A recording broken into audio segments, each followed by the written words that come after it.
channel, folks. Welcome back to the channel. Bo Biddle. Folks, that's a flagpole. That is not Bo Biddle. You're stuck here with me, Ben Barber. And we are down here in the Nashville area, southern Nashville area. We have a pretty unique ride here for you guys to check out. Our friends at GMC of Murfreesboro, I guess Cadillac of Murfreesboro is more like it, has this Cadillac Lyric in. It's a demo car. It's not for sale yet. It will be eventually. I don't think you can find one of these to buy. If you're not familiar with what you're looking at, this is the Cadillac Lyric. It's an all-electric SUV. You got two power options. One's two-wheel drive, about 340 horsepower. One's four-wheel drive with just over 500 horsepower. So folks, if you're wondering, they're bringing it. They are trying to bring it to the folks at Tesla and or everybody else in the market that is doing electric vehicles. And I'll be honest, I've had this thing for a couple days. It has honestly been a blast to drive. The only shortcomings are the shortcomings that every electric vehicle has, which is charging. There was nowhere to charge it. Had to do the slow charge on it last night.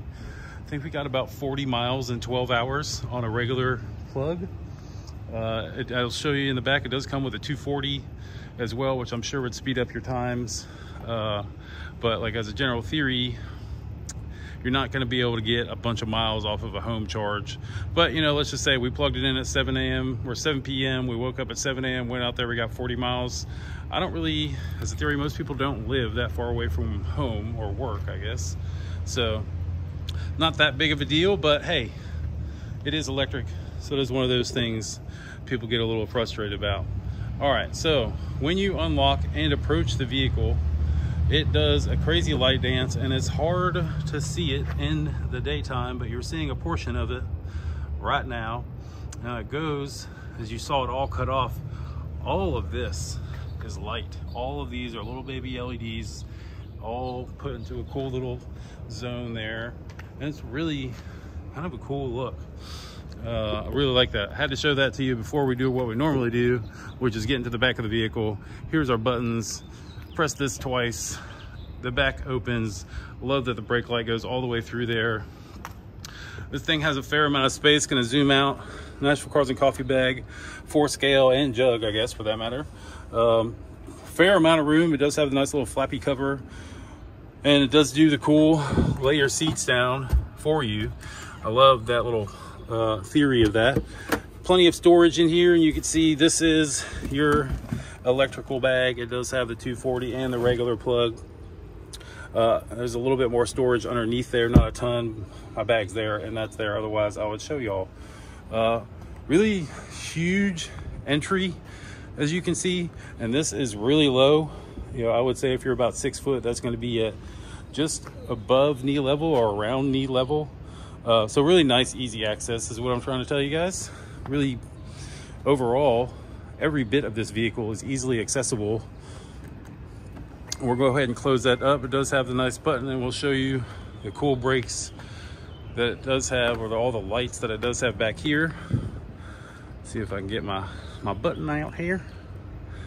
So I really like the look of the kind of the,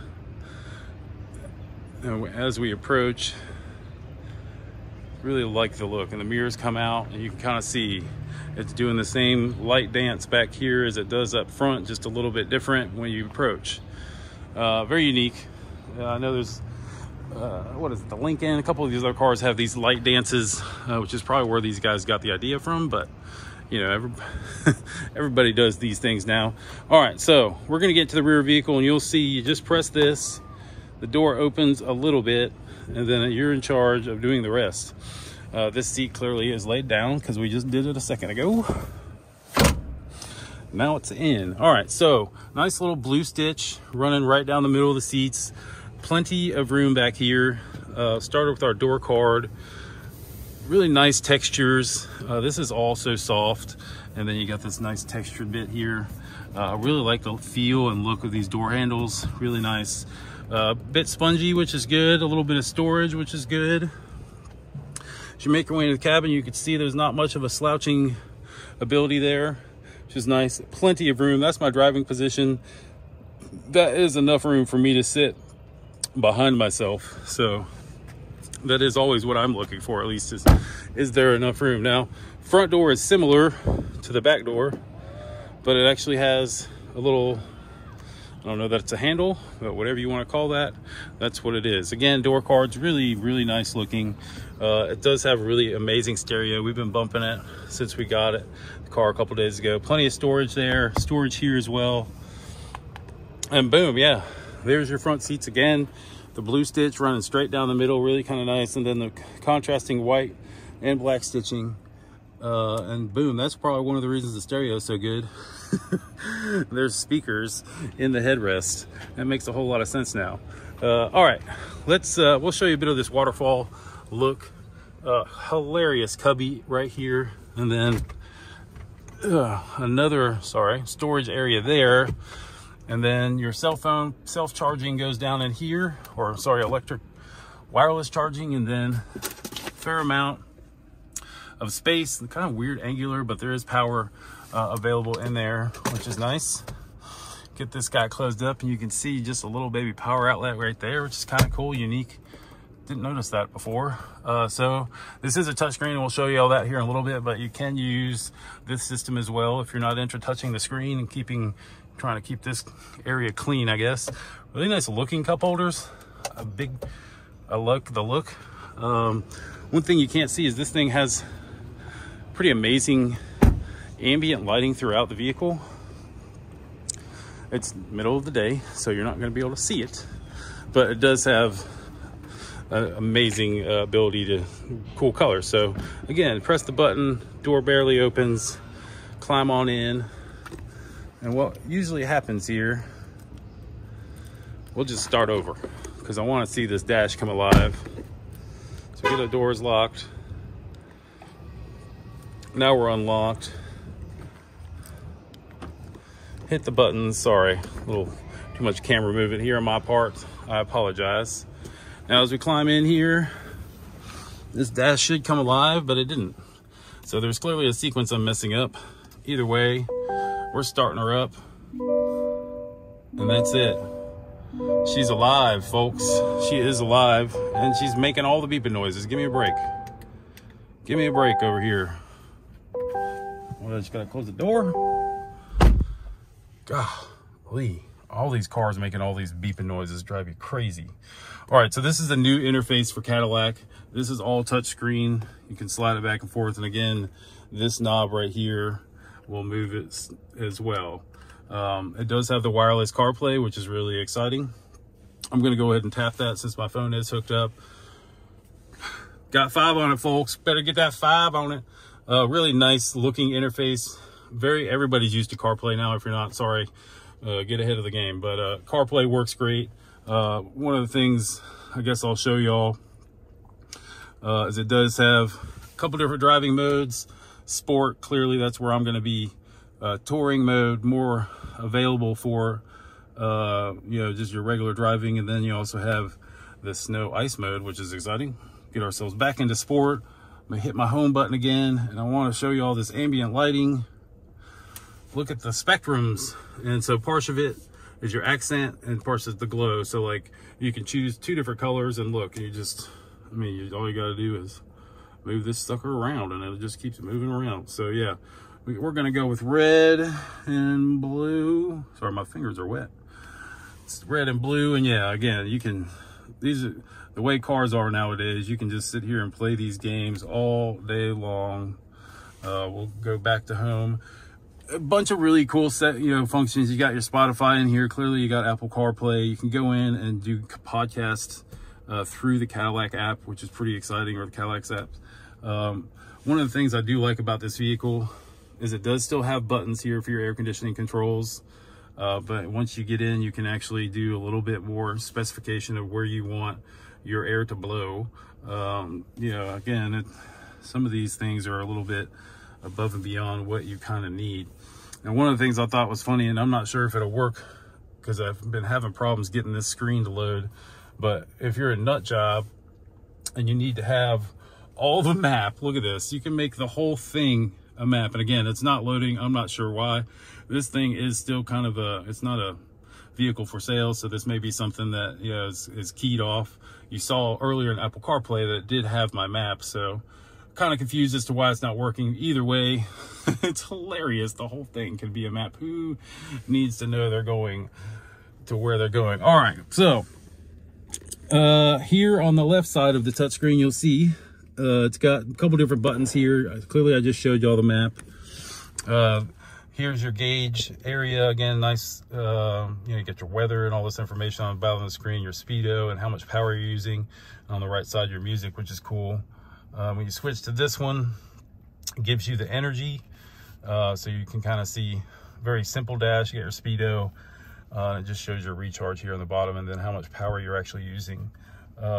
Clean is actually pretty cool. It's probably what you'd put on at nighttime, so you don't have so much glow going on. Very simple dash. Clearly it's clear on either side, just very simple and to the point. One of the things that this car has is Super Cruise. Now those buttons are all here. You have to kind of press these in a certain sequence. You've got to have your lane assist on down here.